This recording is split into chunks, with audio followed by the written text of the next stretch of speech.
Welcome to Paraversal Universe on the Inception Radio Network. We're going to be discussing some of the oldest civilizations known to man, such as Mesopotamia, Sumer, Nineveh, Babylon, and how they have affected history, religion, culture, secret societies, mythology, and archaeology. And we'll also be discussing how this influenced things like the ancient astronaut theory and suppressed information from those nefarious mortal powers that be. So tonight, it's someone Jen and I have been wanting to interview for quite a while. His name is Matthew LaCroix. He's an esoteric historian and the author of The Illusion of Us.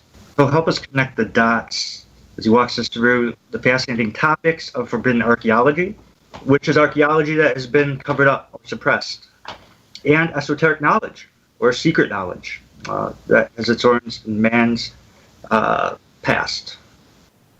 So, shall we bring him up? Yes, let's do that. Hey, Matt, are you with us? Hey, I'm here. It's good to be here tonight. Thanks. Hey, thanks for coming on. It's my pleasure. Okay, well, why don't we, before we jump into the ancient history itself, could you take a minute and tell us a little about yourself and how you ended up studying ancient mysteries from antiquity? Sure. So I was someone who was deeply loved of the outdoors and just getting out and just kind of pushing the limits of what I really could do. And along the way of doing that, it led me to have some pretty profound experiences that made me want to write them down and just maybe share them with others, and maybe they would find it interesting. And it had nothing to do with ancient history or, forbidden knowledge or anything. It was just about, losing oneself in the wilderness and maybe finding oneself again. And that was kind of, and some of the adventures that corresponded to that, being on the edge of your life in a blizzard above tree line in the mountains, or, being chased by a riding bull moose or something. I had all these really kind of enlightening events occur that started making me start to go down that path of writing. And while I was doing that, it led me to want to write things that were maybe more interesting. And then I started to kind of go down a very fast-moving path of questions that I'd had my entire life, but I hadn't found answers for. But I started to actually find those little links and those little keys that could kind of lead me. And I think that's the biggest missing piece that most of society is kind of doesn't even know really exists. And if they had that, it would change their life. And that's like a spark. There's some kind of a connected piece of information that comes at the right time when they're ready, where they can go, that's amazing, and then they want to know more. And then of course that's what the whole term, the rabbit hole, really is. Because the rabbit hole essentially is when you start grasping certain pieces of information and unequivocally to your objective mind, you say to yourself, I'm being told something officially, in school and books and various things like that. But really, it's not making rational sense with this kind of information I've stumbled upon. Looking at some of these ancient civilizations all over the world, like you mentioned, Mesopotamia and Sumer, and the places where civilization blossomed and kind of began. When I was trying to answer some of these difficult questions, which really started to me and with consciousness. And I know you do a lot of paranormal talk on this station, and you do a lot of UFO talk and various aspects of that. And to me, it came to the very basic level of what is consciousness, and what was I? Was I my physical body, or was I actually, the spiritual conscious side? And then of course that ties into, are there spirits here that are, they weren't able to then go back up and reincarnate and go through the process? Were they stuck here from some tragedy and various things like that? And that could be an interesting area to look into too. And so I went down the road of what is consciousness, and what was our true identity? Was it the physical? And as I just started delving into that whole esoteric kind of secret knowledge of what made us who we are, it started unfolding to this story that connected back to the earliest cuneiform tablets we have, talking about, these beings, named Thoth, and all these different gods of Egypt and Sumer and the Greek gods and the Roman gods. And it was strange that there was all this knowledge that you could find if you knew where to look and if you looked hard enough. But for the general masses, most people were completely unaware of it, or they just thought it was ridiculous and not real. That's the problem, is the sector of society that is willing to be open and listening to a lot of this stuff is rather small, but growing all the time.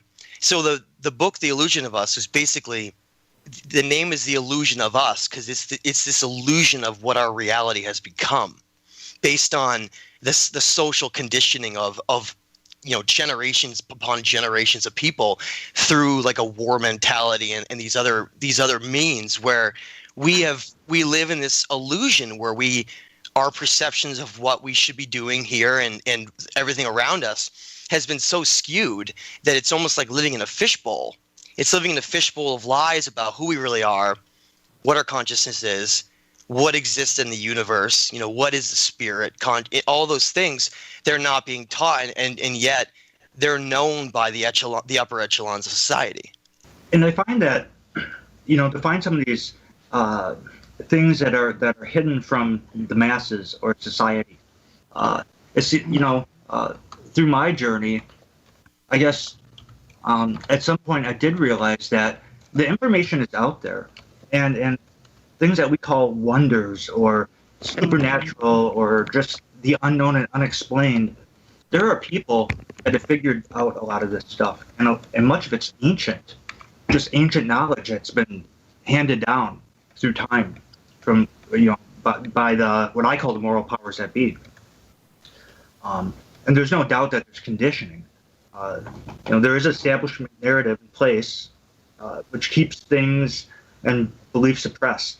And on the other hand, our personal research, we've done probably over 150 interviews now with all kinds of brilliant minds. And clearly that showed that there's an awakening going on. And we can see that in society.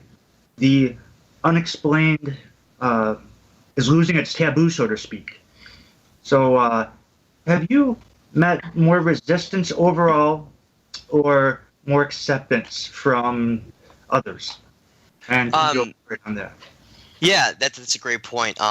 We are, entering this time of Aquarius where the energies are changing. They've been singing about it for years, and people think it's a joke, but it really isn't. It represents a different zodiacal house of energy, and that's just kind of the surface of it. But to truly understand, you just have to have awake eyes and look around at what's going on. This interconnected world we have on the internet, where people all over the world can instantly meet one another and talk and share ideas, and all of a sudden this strange built up nationality influence that we've always had of kind of compete against one another and fight against each other and hate one another quickly breaks down during that. And the same thing happens with information.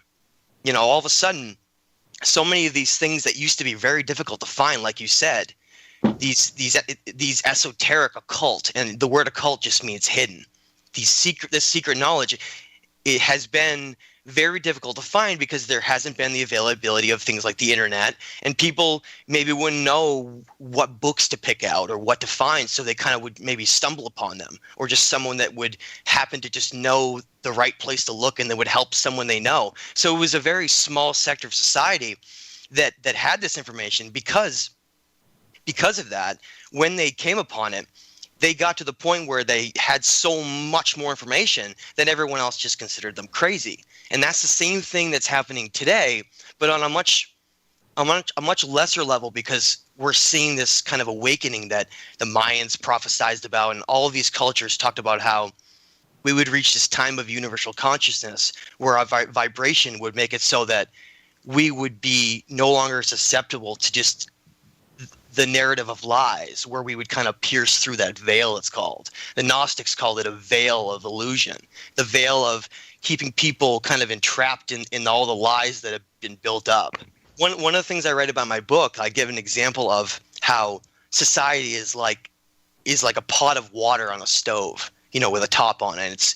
it's been slowly warming up more and more and more, and more people are starting to kind of wake up and become uneasy, and they're starting to see all these things that aren't making sense, and they're seeing all these strange government things and the things that are happening around the world, and they're starting to really question things. And so I like that, that boiling water is with the top that's trying to hold it in, trying to hold in all this information, all these lies, kind of hold in what consciousness really is and what we really should be doing. Because if people realize that they weren't just some Darwinian evolved ape that kind of needs to just fight its way and accumulate as much wealth as it can and then die because they can't take anything with them. If that whole thing is turned on its head, where they then realize that they're an eternal spirit that just comes back through reincarnation and has to go through experiences, they'll realize that a lot of those things that we've been tricked by through materialism and wealth and all these things and greed, they've been a way to just block us and give us that illusion of what we could actually be achieving. If people put their time to good use, instead of watching 5 hours of sports, what if they went in to go through an entire, rabbit hole of learning about Sumerian cuneiform tablets and the stories that they contained, or whatever interested them? It would fundamentally change their life. So that you mentioned that cauldron of water that's boiling with that top, where where it's been hidden for so long and they don't want it to come out. Those of the high end of religion and the high end of those who kind of control this information. That pot is going to it's not going to be able to be held forever. It's going to explode. The top is going to fly off. And that's what we're seeing happening in the midst of that right now. And I do tell people that I don't think that the truth, the explosion of all the information is going to happen in a trickle-down effect because of the fact that it's been held back for so long and it's built up and accumulated so much. I think it's just going to be an explosion of information that is going to come at some point. I just don't know how exactly that's going to happen. Right. I think it's definitely started. On one hand, it's such an irony. On one hand, that social media like Facebook has connected so many people, and so much information can be shared, and the cat's out of the bag. People are waking up. But on the other hand, the CIA created Facebook to collect information. You know what I'm saying? Yeah. It's almost like they started a fire, but it almost, when I see things like Brexit and Trump, the Trump thing, whether you like them or not, these are people that are voting differently than they have in a long time. And now what we're seeing, at least and is like suppression of, almost like censorship in different areas. We're starting to see now in some of these different social media platforms. That's right. Isn't that scary too to think about? It's like 1984, isn't it? It is.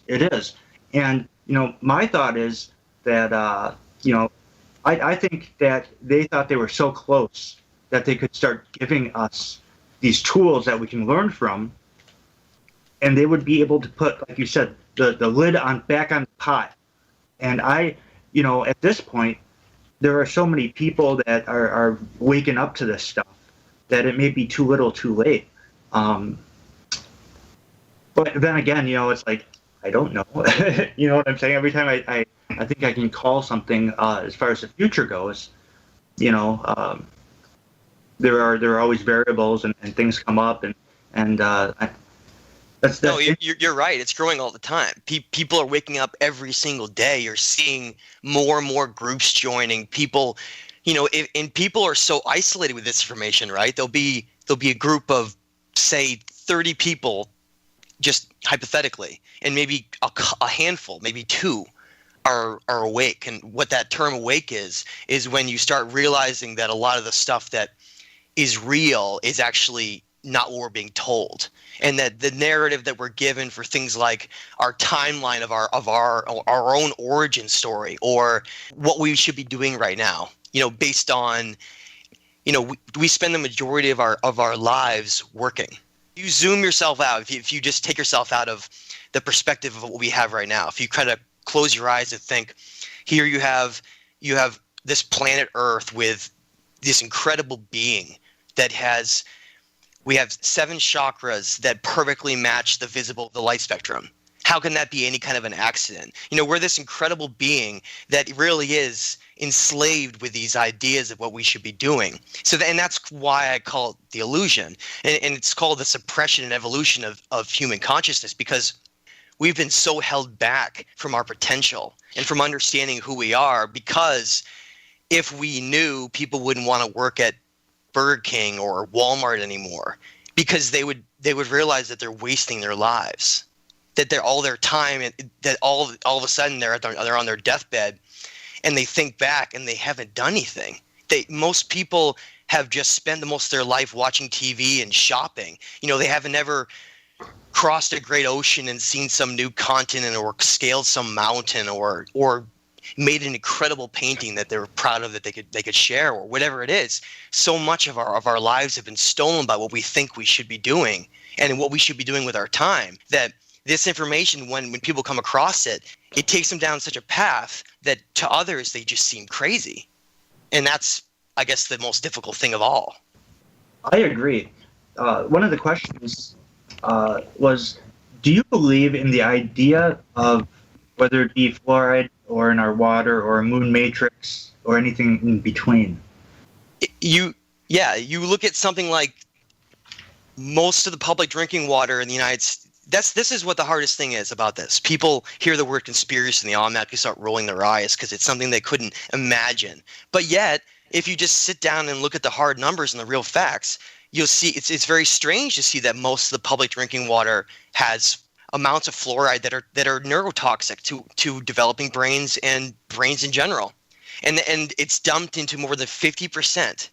Fluoride is dumped into more than 50% of all public drinking water in the United States. The excuse that they give for it is to say that it helps clean teeth, which is true, except it's a neurotoxin. That's what they don't tell you. And it's not safe in any cases, and yet it's in our toothpaste. But if you look at the back of the bottle, if it says right on it, toxic, if you ingest this, basically you'll die, go to the emergency room.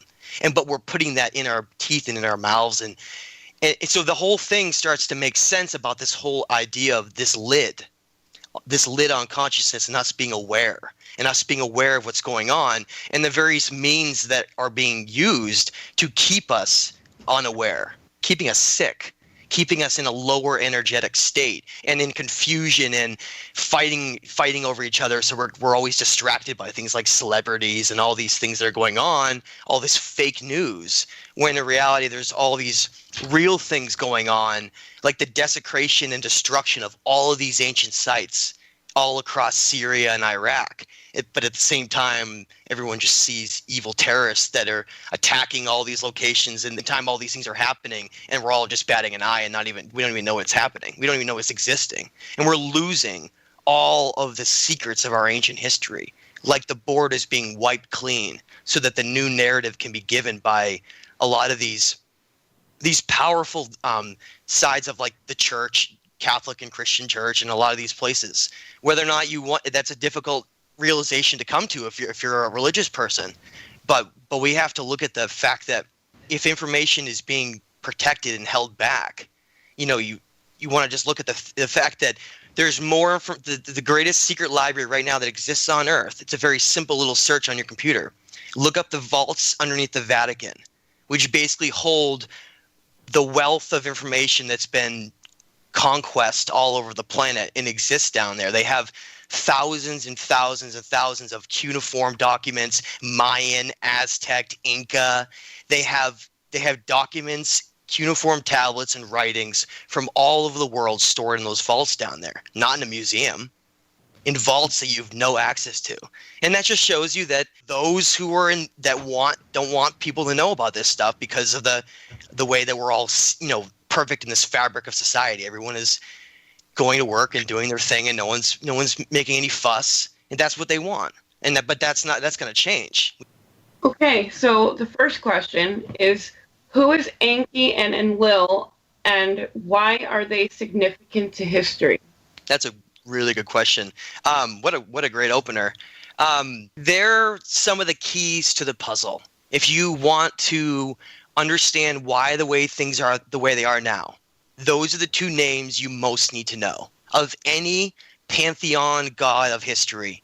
And those two names you can follow all throughout the cultures of the world. I mean, if we look at something like the Greek god Poseidon, that was simply Enki, and if you look at his counterpart Zeus, that was simply Enlil. So who are these two guys? Well, if you go back to the earliest records, and that's the most important thing we have to understand, is where are you getting your information from? Are you going to the most pure source of where it began, or are you looking at something that was rewritten years later?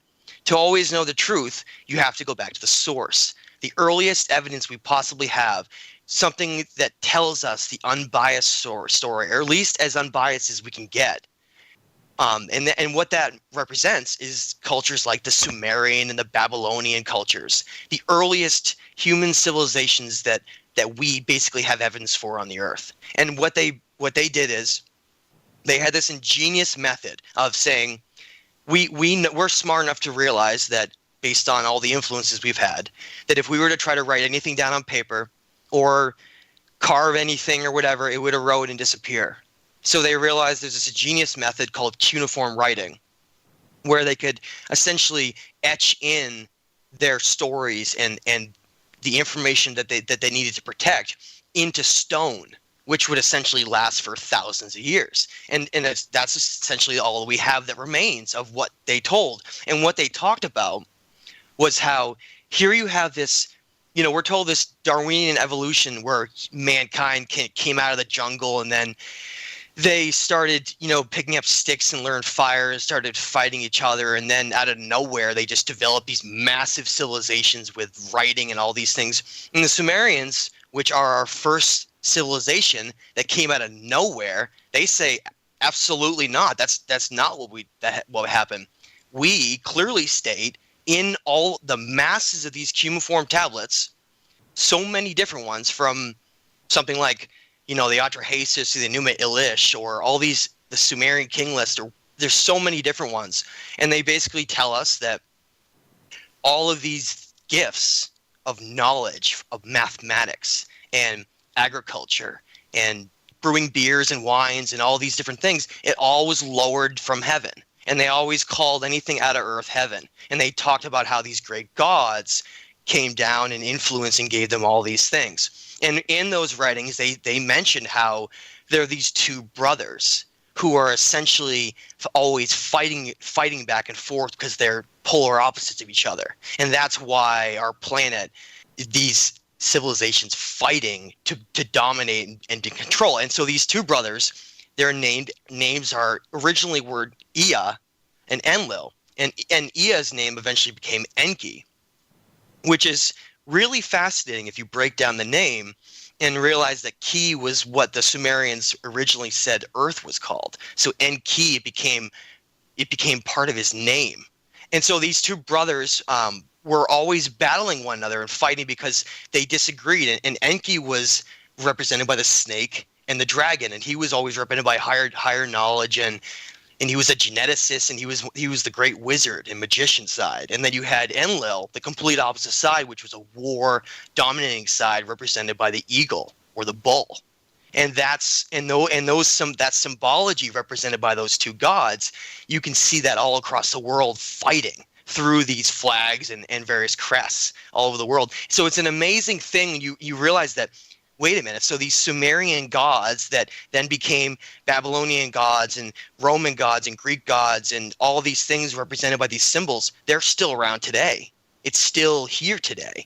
If you want to go back to the beginning, the story of understanding these ancient gods like Enki and Enlil, it is absolutely fascinating because it's what explains how everything occurred here on the planet. Just kind of forgotten timeline. So our next question is, what are the Emerald Tablets? It's another great question. I mentioned Thoth before, and these two rival families, these two brothers, Enki and Enlil. And those two brothers had sons, and they had daughters. And these various sons would generally follow the mentality and that their father had. And so Thoth was the second-born son of Enki. And he basically took on the image of what his father was. He was the spitting image of his father, the master geneticist of understanding the highest human potential and very spiritual and connected. Versus Enlil had sons like Ninurta and various ones who were all about war and domination. So Thoth, when we had these civilizations that were being propped up and being taught different teachings, we had this famous thing called the Emerald Tablets that was created by him. And they're called the Emerald Tablets because they're made of this alchemical material that's supposedly indestructible, and it was found in the bottom of the Teotihuacan pyramid, in the Aztecs. The amazing thing about that is Thoth's symbol was Mercury, the planet Mercury, but also the substance Mercury. And last year or so, they just found in the bottom of that pyramid in the Aztecs a large amount of liquid mercury. What more telling example could you have of his legacy than that, and the fact that the Emerald Tablets were found there? Secretly, long ago, we had those who wanted to protect this information. They were called things like pyramid priests and druids and these high-end secret societies who understood that there was this battle going on of either suppressing information or teaching it. And so Thoth wrote these, you could call them almost like commandments, and they follow through basically lessons of both what's happened here after the Atlantis disappearing and the rise of Great Egypt and all these things. And then he also explains things like what happened with the darkness here. How did our duality become such a warring, evil place? And he explains the entire totality of basically who we are and where we came from and what happened. It's one of the most extensive bouts of information we have that really truly give us an understanding of who we are. If people just read the words in there, regardless of how they feel, if they think it might not be real or whatever, just read the words. You can read the Emerald Tablets 100 times to get something new every time you read it. They're so deep. They flow in this perfect poetic energy that is something you just have to experience. So I highly recommend anyone to look in and read the words that Thoth left in the Emerald Tablets, because they're truly profound. We have to separate these two time periods called the pre-diluvial and the post-diluvial. And what diluvial means is before the flood.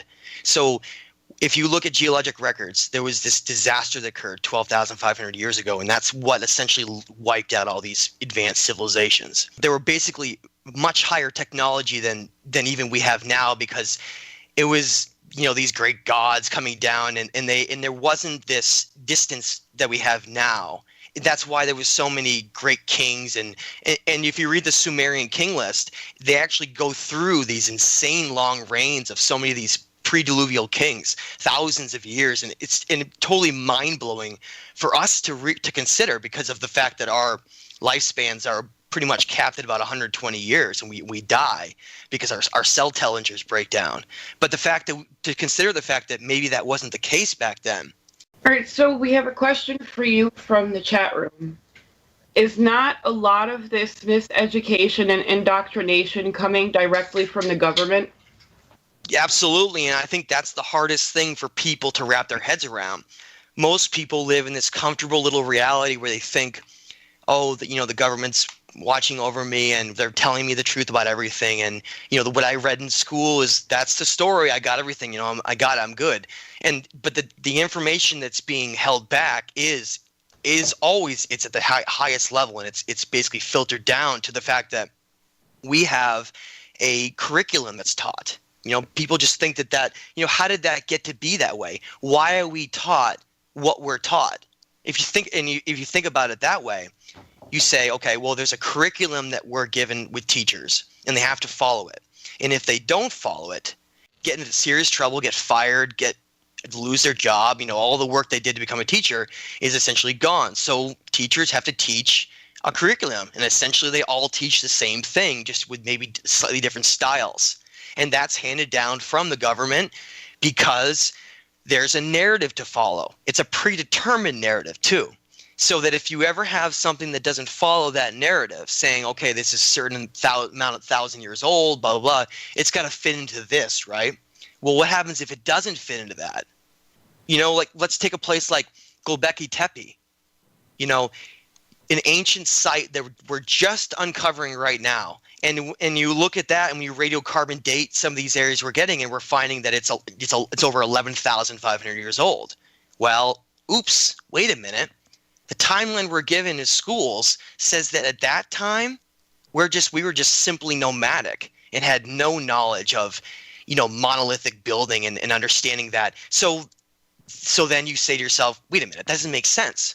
How can this site be this with the incredible sophistication be supposed to be during a time when we were, banging on sticks and stuff? It doesn't make any sense. And the same time frame is given for the pyramids of Egypt, saying that they were built by slaves of Egypt, and yet we couldn't even build them today. They were at such sophistication that you can take things like the ratio of the Great Pyramid of Giza and get the circumference and ratio of the Earth, and find direct connections with long vertical airway shafts that point to like Orion and Sirius and all of these different star constellations. We have to stop pretending that human civilizations we have our ego to overcome, where, oh yes, we are the ones who invented all this. We came up with the knowledge to create this. When in reality, we were just given it all, and we took it from there. And in most cases, we're not even responsible for most of the big monuments and things we see. All right, so we have another question for you from the chat room. Science has estimated there may be 11 earthbound dimensions, and what could the effects of all of these earthbound dimensions on the planet? That's a good question. This is another aspect of where I go into the book a lot, and why it's called the illusion of us. We do not understand dimensions, and most people do not understand that we're in a third dimension reality right now, except there are dimensions above us and dimensions below us. The next piece of writing I'm doing on the next book, it calls this the stage of time, because this third dimension is where it all plays out. This is where the physical reality plays out, right in this dimension. So that if you have beings that are in higher dimensions or beings that are in lower dimensions, we think of them as, the terms like angels and demons, right? But those are just terms. What does that mean? Are they real, or is that just some, figment of our imagination? Well, it's very real, because we can only, for the most part, or in this currently, we're perceiving reality as the third dimension. Well, there are also people who, get deep into meditation or take a powerful psychedelic, and all of a sudden they blow the top off that. They go into the fourth and fifth dimension. All of a sudden they're no longer in that physical third dimension anymore, and they know it. And once you get out of that, it's very difficult to come back. You separate yourself, and you realize that the body that you have is just a vessel for your consciousness and this experience. And then you all of a sudden start perceiving everything differently, and then you realize that whole perception is what this is all about, to block us from perceiving things like that. They call people that study crystals and healing and energy, they're just stupid hippies or whatever they are. No, they're the ones who are actually uncovering the next stage of our conscious evolution. So it's amazing to consider what we used to make fun of, which will actually be the most valued thing in the future. Exactly. The difference between physics and metaphysics is what we have calculated and what we have yet to calculate. But basically, once we figure it out, then it's no longer metaphysics; it becomes physics. Right. So when you're talking about things like astral travel and crystals and chakras and all this, that stuff is very real. And we have the same philosophy. We're spiritual beings having a human experience, not human beings having a spiritual experience. I want to ask, what's in your future coming up, and also share any links or anything at all that you'd like to share with everyone. I keep trying to focus on writing the next book. I'm halfway through. It's called The Stage of Time. It talks about the Earth and this physical dimension and humanity is part of this great struggle where it's being pushed, either direction, and how, we're made to believe that it's all empty out, billions of galaxies and planets and suns are all just empty, and it's just this, there's just microbial life, when in reality we're this civilization that is we're such a primitive conscious state that we're actually not ready to know yet. And that's why we're kept in this battle of either controlling information or giving information. And that's why it's so interesting to see why the struggle of the battle of the eagle and the serpent, what that represents throughout all the cultures all across history. So I want to keep trying to write that, but I honestly get distracted a lot with making content on YouTube. I really love doing that. If anybody wants to go find me, I'm at Matthew LaCroix, LACROIX. I have a YouTube channel. I really like creating videos. It's a lot of fun, and not everybody loves to read. I know that's true, and some people don't have time. So I know a lot of people like to listen or watch. So I try to spend time with both, but I tend to right now give a little bit more time with videos. I want to try to impart as much knowledge that I can to help others, and if they're at the right place to understand that, then it feels great when I get feedback saying I helped someone or they connected something because of what I said. And I don't want to pretend I have all the answers, but I do feel like, based on a lot of the great people that I've met and the experiences and the things I've learned, there is a great deal to uncover if you know the breadcrumbs and the path to follow. And then you can decide where you want to go from there. But I think there's so much right in front of us. And unless you have some kind of a stepping stone guide on where to go, which is what I made the Illusion of Us book, this stepping stone guide to start with consciousness and try to understand what we are, and then build out to what our timeline and our origins have been, and what our struggle in this reality and what dimensions are. I want to try to give this redefining of what reality is. Not through my lens, but through the lens of what evidence really is and what these ancient cultures have been trying to tell us all along.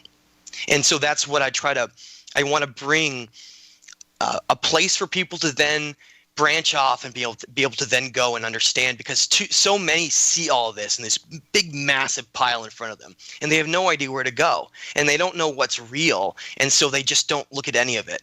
They just ignore it. But I really appreciate being on talking to all of you tonight. It's been a really nice conversation. Yes, it has. And we enjoy your content very much. Oh, yes, very much so. Them videos are awesome. Thank you. That really means a lot. I put a lot of passion into those. We love books. But the videos too.